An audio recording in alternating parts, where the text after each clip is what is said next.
అదే చంద్రబాబు నాయుడు గారు అదే పవన్ కళ్యాణ్ ఇద్దరు కూడా మహిళలు అంటే మాకు చాలా పెద్ద గౌరవం అని చెప్పి ఇదేనా గౌరవం అంటే ఒక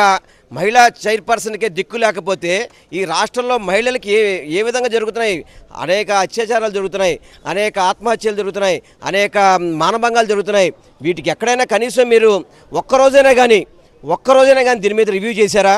కేవలం రెడ్ బుక్ రాజ్యాంగం అని చెప్పని ప్రతి ఒక్కళ్ళని కూడా అవమానించే విధంగా ప్రతి ఒక్కళ్ళని కూడా ఇబ్బంది పెట్టే విధంగా ప్రతి ఒక్కళ్ళని కూడా భయభ్రాంతులు చేసే విధంగా మీరు పరిపాలన చేస్తున్నారు తప్ప సుపరిపాలన అనేది లేదు అరాచక పరిపాలన కుట్ర పరిపాలన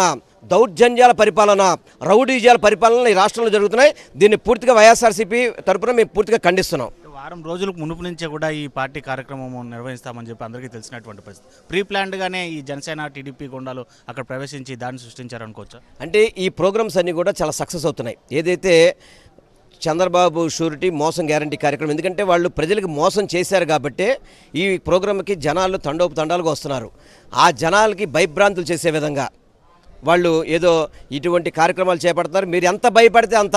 రెచ్చిపోయి బయటకు వస్తారు ఇప్పుడు జగన్మోహన్ రెడ్డి గారు ఈరోజు బయటకు వస్తుంటే ఎందుకు భయపడతారు మీరు ఒక పొదిలి కావచ్చు ఒక సత్తినపల్లి కావచ్చు ఒక చిత్తూరు జిల్లా కావచ్చు జనాల్ని మీరు ఆపడానికి పోలీస్ డిపార్ట్మెంట్ని వాడుతున్నారు తప్ప జగన్మోహన్ రెడ్డి గారికి రక్షణ ఇవ్వడానికి కాదు కానీ ఈరోజు మీరు ఎంతమంది ఆపినా కానీ పొలాల్లో నుంచి వస్తున్నారు కొండలు ఎక్కుతున్నారు నదులు దాటుతున్నారు జగన్మోహన్ రెడ్డి గారిని ఏదో అరచేతిలో సూర్యుడిని పెట్టి ఆపుతామంటే మీ వల్ల ఏ పరిస్థితి కాదు తప్పకుండా ప్రజలు ఇప్పటికే రోడ్డు మీదకి వచ్చారు కూటమి ప్రభుత్వానికి బుద్ధి చెప్పే రోజులు తొందరలో ఉన్నాయని కూడా మీ అందరికీ కూడా తెలియపరచుకుంటున్నాను నగర మేయర్ భాగ్యలక్ష్మి గారు ఉన్నారు కూడా మేడం ఎలా చూడాలి ఒక మహిళా మేయర్గా మీరు ఇక జిల్లా జడ్పీ పర్సన్పై జరిగినటువంటి ఒక మహిళా దాడిని ఏ విధంగా అర్థం చేసుకోవాలి అసలు ఉన్నత పదవుల్లో ఉన్నారు మహిళలు అదేవిధంగా ఒక వెనుకబడిన సామాజిక వర్గానికి చెందినటువంటి ఒక మహిళగా జరిగినటువంటి దాడిగా చూడాలి ఎలా ఇది ఆంధ్రప్రదేశ్లో వైఎస్ఆర్సీపీ పార్టీ మహిళా విభాగం మొత్తం దీన్ని ఖండిస్తున్నాము ఈరోజు ఒక బీసీ మహిళ ఎక్కడ భారతదేశంలో లేని విధంగా జగన్మోహన్ రెడ్డి గారి పరిపాలనలోన లోకల్ బాడీస్లో 50% రిజర్వేషన్ అన్నది కల్పించినది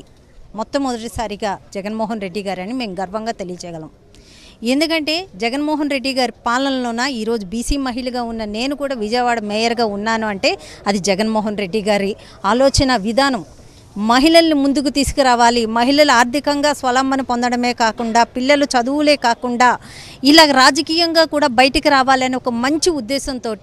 ఈరోజు లోకల్ బాడీల్లోన 50% రిజర్వేషన్ పెట్టి పంచాయతీల్లో కానీ కార్పొరేషన్లో కానీ మహిళల్ని ముందుకు తేవాలని చెప్పి మమ్మల్ని అందరినీ బయటికి తీసుకొచ్చిన వ్యక్తి జగన్మోహన్ రెడ్డి గారు ఈరోజు హోమ్ మినిస్టర్ అవనివ్వగానండి అలాగే మన హెల్త్ మినిస్టర్ అవనివ్వండి ఎన్నో ఒక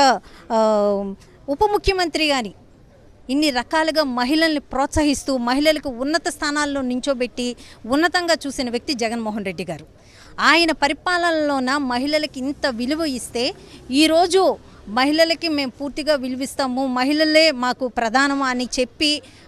బూటకపు మాటలు చెప్పి ఈరోజు పవన్ కళ్యాణ్ కానీ చంద్రబాబు నాయుడు గారు కానీ ఎన్నో బూటకపు మాటలు చెప్పి ఈరోజు కూటమి ప్రభుత్వం ఏర్పడిన తర్వాత ఎక్కడ చూడండి దాడులే అది మహిళలు లేదు పురుషులు లేదు నాయకులు లేదు ఎవరూ లేదు చిన్నపిల్లలు లేదు ఎవరూ లేదు ఈరోజు రాష్ట్రంలోన ఏ రకంగా జరుగుతున్నాయి మహిళల మీద దాడులు ఏ రకంగా జరుగుతున్నాయి అరాచకాలు వాటిని ఖండించే వాళ్ళు లేరు వాటిని ఆపడానికి ఎవరు ముందుకు రావట్లా ఏ పొద్దు సనాతన ధర్మం అంటారు దేనికి సనాతన ధర్మం ఏమి సంబంధము ఉప్పల హారిక పైన నీచమైనటువంటి పదజాలంతో దూషించడాన్ని అదేవిధంగా భర్త పక్కన ఉండగానే దూషించడము అదేవిధంగా హతమారుస్తామని బెదిరించడాన్ని ఏ విధంగా అర్థం చేసుకోవాలి ఉప్పల హారిక గారు ఒక బీసీ మహిళగా జడ్పీ చైర్పర్సన్గా ఉండటం జరుగుతుంది ఈరోజు ఆమె ఫోర్స్లో ఉంటుండగానే ఆమెకు ఒక ప్రోటోకాల్ ఉంటుండగానే ఈ రకంగా తెలుగుదేశం గూండాలు వెళ్ళి ఆమె కారు మీద దాడి చేయడం కానీ ఆమెని భయభ్రాంతులు గురి చేయడం కానీ ఆమె నా ప్రాణం ఏమవుతుందో నా భర్త ప్రాణం ఏమవుతుందో అన్నంత భయభ్రాంతులు గురి చేసి నీచమైన పదజాలంతో మాట్లాడి అంటే ఈ రకంగా భయపెడితే మహిళలందరూ ఇళ్లలోకి వెళ్ళిపోతారు మళ్ళీ బయటికి రారు అన్న ఒక దిక్కుమాల ఆలోచనతో ఇలాంటి పనులు చేపడుతున్నారు ఇలాంటి పనులు మేము తీవ్రంగా ఖండిస్తున్నాము రాబోయే రోజుల్లో మా మహిళల పైన ఎవరైనా కానీ ఇలాంటి దాడులు చేయడానికి కానీ ఎలాంటి ఉద్దేశం చూపించినా కానీ మేము ఊరుకునే పరిస్థితుల్లో లేము. జగన్మోహన్ రెడ్డి గారి ఆధ్వర్యంలో పూర్తి స్థాయిలో మహిళలందరం తిరగబడే రోజు రాష్ట్ర స్థాయిలో వీళ్ళ మీద కూటమి ప్రభుత్వం మీద ఏర్పడుతుంది. ఎందుకంటే మహిళలకి ఏ రకంగా దిశ యాప్ పెట్టడం కానీ, దిశ పోలీస్ స్టేషన్లు పెట్టడం కానీ, మహిళా పోలీసులను ఏర్పాటు చేయడం కానీ, మహిళలకి భద్రత ఏ రకంగా కల్పించారో జగన్మోహన్ రెడ్డి గారు గవర్నమెంట్లో చూసాము. కానీ ఈ గవర్నమెంట్ వచ్చిన దగ్గర నుంచి మహిళల మీద, పిల్లల మీద ఏ రకమైన అరాచకాలు జరుగుతున్నాయో కూడా అది కూడా చూస్తున్నారు, ప్రజలు గమనిస్తున్నారు. ప్రతి ఒక్కదాన్ని ప్రజలు కూడా గమనిస్తున్నారు. రాబోయే రోజుల్లో వీళ్ళకి తగిన బుద్ధి చెప్తాము. అలాగే బీసీ మహిళలుగా ఈరోజు మేమందరం ఇక్కడ ఖండించడానికి ఇక్కడ మేము వచ్చాము, ఖండిస్తున్నాము. రేపటి రోజున మహిళ జోలికి ఎవరైనా వెళ్తే మాత్రం వాళ్ళకి తగిన బుద్ధి చెప్తామని తెలియజేస్తున్నాను. రైట్, అది మొత్తం మీద ఏదైతే నన్ను గుడివాడ కేంద్రంగా ఉపాలహారికపై జరిగినటువంటి దాడిని ఖండిస్తున్నామో, రాష్ట్రంలో మహిళలపైన దాడులు సృష్టిస్తే ఖచ్చితంగా వైఎస్ఆర్ కాంగ్రెస్ పార్టీలో నుంచి వారు పాల్గొనడం మానేసి ఇంట్లో కూర్చుంటారనేటువంటి ఆలోచన ఏమన్నా టీడీపీ కానీ జనసేన కానీ చేస్తుంటే అది ముమ్మాటికి పొరపాటే. జగనన్న పాలనలో తాము ఏ విధంగా కష్టపడ్డామో, అదేవిధంగా మహిళలకు ఏ విధంగా గౌరవం దక్కింది అనేది యావత్ ప్రజానికము తెలుసు. అదేవిధంగా రానున్నటువంటి రోజుల్లో తిరిగి ప్రభుత్వంలోకి వచ్చి మహిళల గౌరవాన్ని తిరిగి ఇముడింపజేస్తామని చెప్పి కూడా చెప్తున్నటువంటి పరిస్థితి. అయితే ఇవాళ ఈ నిరసన కార్యక్రమంలో మాజీ మంత్రులు, అదేవిధంగా మహిళా పార్టీ నేతలు అందరూ కూడా పెద్ద ఎత్తున పాల్గొన్నటువంటి పరిస్థితి ఇక్కడ చాలా స్పష్టంగా కనిపిస్తుంది.